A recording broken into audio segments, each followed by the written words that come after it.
আলহামদুলিল্লাহ, সৌভাগ্যের বার্তা নিয়ে আবার এলো মাহে রমজান। সারাদিন রোজা রাখার ফলে শরীরে যে ক্লান্তি অবসাদের সৃষ্টি হয় তা দূর করে রুহ আফজা। আর তাই ইফতার, তারাবি ও সেহরিতে আমার আছে রুহ আফজা। আপনার আছে তো? রুহ আফজা, রমজানের পবিত্র পানীয়। মিনারের সুর ভেসে যায় দূর, পৌঁছে না তোমার কানে। দোলা দিয়ে যায় নামাজির মন, শান্তি পায় তারা প্রাণে। ও মিনারের সুর ভেসে যায় দূর, পৌঁছে না তোমার কানে। তিতাখা মসজিদ বৃহত্তর নোয়াখালীর অত্যন্ত প্রাচীন ও ঐতিহ্যবাহী মসজিদগুলোর মধ্যে অন্যতম তিতাখা মসজিদ।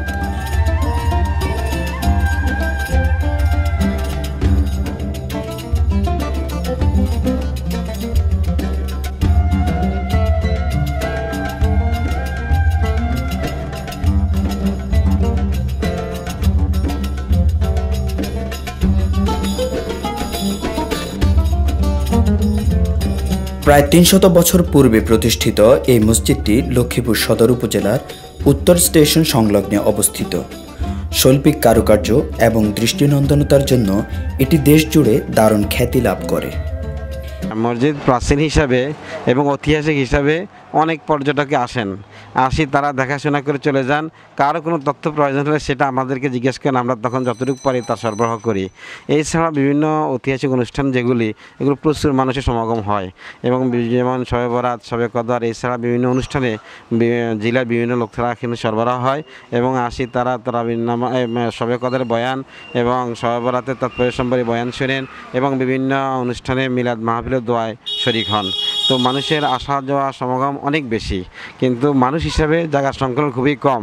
যেহেতু প্রাচীন মসজিদ আর এটা এটাকে বৃদ্ধি করারও তেমন পরিকল্পনা না থাকার কারণে আমরা লোকগুলো জমা করি, একত্র করে কোনো কিছু অনুষ্ঠান খাইতে আমরা হিমশিম খেয়ে যাই।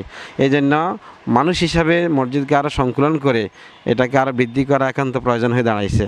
তাই মনে করি যদি কোনো সরকারি কোনো মহল অথবা এই প্রত্নতত্ত্ব বিভাগ যদি এই দৃষ্টিতে নজর করেন, তাহলে আমরা মসজিদটাকে একটু আরও সংস্কার করে আরও মানুষের সমাগম করার জন্য আমরা যেন মানুষ আরামে আসে এবং পর্যটক যারা আছেন তারা যেন একটু আরামে আসে ইবাদত করতে পারেন, সেই সুযোগটা তারা পেয়ে যাবেন। আশা করি সবাই এদিকে দৃষ্টি দিবেন মনে করি আমি। এ মসজিদের ইতিহাস সম্পর্কে জানতে চাইলে মসজিদের বর্তমান ইমাম বলেন, এ মসজিদের সঠিক ইতিহাস এখনও পর্যন্ত জানা সম্ভব হয়নি।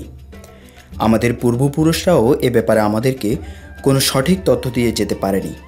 তবে এতটুকু জানতে পারলাম, এটি প্রায় ৪০০ বছর আগে নির্মিত হয়েছে এবং মসজিদ যিনি নির্মাণ করেন তার নাম আসলাম বক্স রাজ। আমি সরকারের কাছে আবেদন জানাচ্ছি যে সরকার যেন প্রাচীন এবং ঐতিহাসিক মসজিদ হিসেবে এই মসজিদের প্রতি নজরদারি করে। জেলার প্রাচীন মসজিদ হিসেবে লক্ষ্মীপুর জেলা প্রশাসন যেন এটি নিয়ে তদারকি করে এবং এর রক্ষণাবেক্ষণের দায়িত্ব নেয়। ২০১০ সালের ১ মার্চে মসজিদে নিয়োগ নেই। তো আমার পূর্বে শাহ মনসুর হক সাহেব এবং শাহ আতাউল হক সাহেব এই মসজিদ ইমাম ছিলেন। শাহ মনসুর হক সাহেব তো ছিলেন প্রায় ৪০ বছর পর্যন্ত এবং অত্র এলাকার সবচেয়ে প্রবীণ আলেম এবং বড় আলেম ছিলেন। এরপর ওনার ছেলে শাহ আতাউল হক সাহেব প্রায় ২০ বছর ইমামতি ছিলেন। এরপরে যাইয়া ওনার ইন্তেকালের পরে আমি মসজিদে আসি। আসার পরে আমি খুব চেষ্টা করছিলাম এটা সঠিক ইতিহাসটা নেওয়ার জন্য, কিন্তু ইতিহাস আমার পক্ষে সম্ভব হয়নি। কারণ ওখানকার যারা প্রবীণ লোক এদেরকে আমি ডাকার পর ওরা বলতেছে, আমরা বলতে পারছি না যে তিতাখা ব্যক্তি কে এবং কীভাবে সম্পদটা দিল, কীভাবে আসলো, এই মসজিদ কীভাবে হলো। এটা আমাদেরও পূর্বপুরুষ যারা আমাদের বাপদাদা এবং পূর্বপুরুষ জানারা ওনারা এভাবে দেখতেছেন, আমরা এভাবে দেখতেছি। কাজে কে ব্যক্তি এই ইতিহাস আমাদের পক্ষে সম্ভব হয়নি লওয়াটা। তো আমিও খুব চেষ্টা করছি এটা বিভিন্ন চিহ্ন সংগ্রহ করে, কিন্তু অরিজিনাল তারিখটা এবং ইতিহাসটা আমার পক্ষে সম্ভব হয় নাই। কিন্তু এতটুকু পাচ্ছি, সেটা হলো মসজিদের পূর্ব পাশের উত্তর কর্নারে যিনি এই মসজিদটাকে নির্মাণ করে গেছেন ওনার নামটা লিপিবদ্ধ করা হয়েছে। ওনার নাম হলো আসলাম বক্স রাজ। ওই কথাটা তিনি সিরামিক্সের মাধ্যমে লিখে গেছেন। কিন্তু আমি চাচ্ছিলাম তার পিছনে পরে দিয়ে কোনো তারিখ আছে কি না, কিন্তু তারিখটা কোনো অবস্থায় আমার সম্ভব হয়নি লওয়াটা। তো যাই হোক, যদি এরকম কোনো ভালো বা ইতিহাসবিদ যদি এই মসজিদের ইতিহাস সম্পর্কে জানেন, তাহলে এই ইতিহাসটা আমাদেরকে জানাই দিলে আমরা সেটাকে সংরক্ষণ করতে পারবো। এবং আনুমানিক আমরা যারা প্রবীণ লোক আমার যাদের সাক্ষাৎ হয়েছিল, তারা বলছিল এই মসজিদের বয়স প্রায় 400 বছর পর্যন্ত বয়স, 400 বছর এই মসজিদের বয়স। এবং লক্ষ্মীপুরের সবচেয়ে প্রাচীন এবং পুরাতন মসজিদ হলো তিতাখা জামে মসজিদ। কথিত আছে যে ওই সময় হজরত আজিম শাহ রহমতুল্লাহ আলাই একটি বাগানের মধ্যে মসজিদটি আবিষ্কার করেন। খ্যাতি অনুযায়ী হিন্দু মুসলমান সকলে উদার হস্তে দান করতেন এই মসজিদে।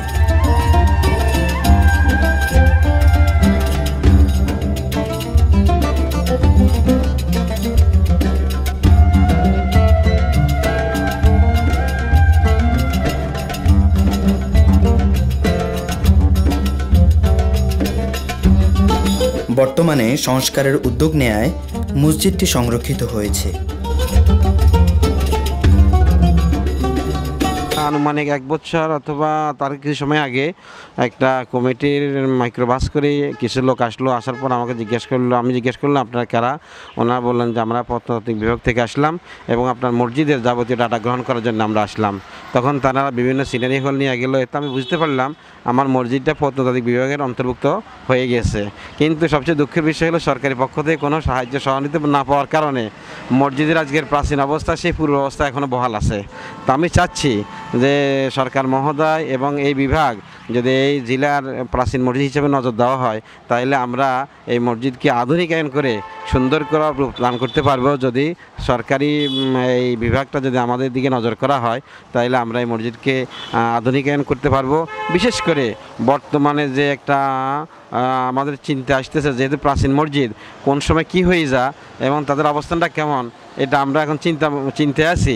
যদি আমরা ভালো কোনো একটা সরকারি অনুদান পেয়ে তাহলে এটাকে সুন্দর আধুনিক করার জন্য আমরা চেষ্টা করব। আর আমি মনে করি যে আমাদের সরকার মহোদয় অথবা এই প্রত্নতাত্ত্বিক বিভাগ আমাদের লক্ষ্মীপুর জেলা প্রাচীন মসজিদ হিসাবে এদিকে একটু খেয়াল করে এই মসজিদটার ইতিহাস এবং এই মসজিদটার কার্যক্রম এবং এই মসজিদটার রং এবং বিভিন্ন সংস্কারমূলক কাজে হাত দিয়ে এটাকে আধুনিক করার জন্য আমি সকলের কাছে অনুরোধ করছি এবং সকল জানা জেলা মসজিদ হিসাবে যেন নজর দেওয়া হয়। আমি ইমাম হিসাবে সেই অনুরোধটাই জানাচ্ছি।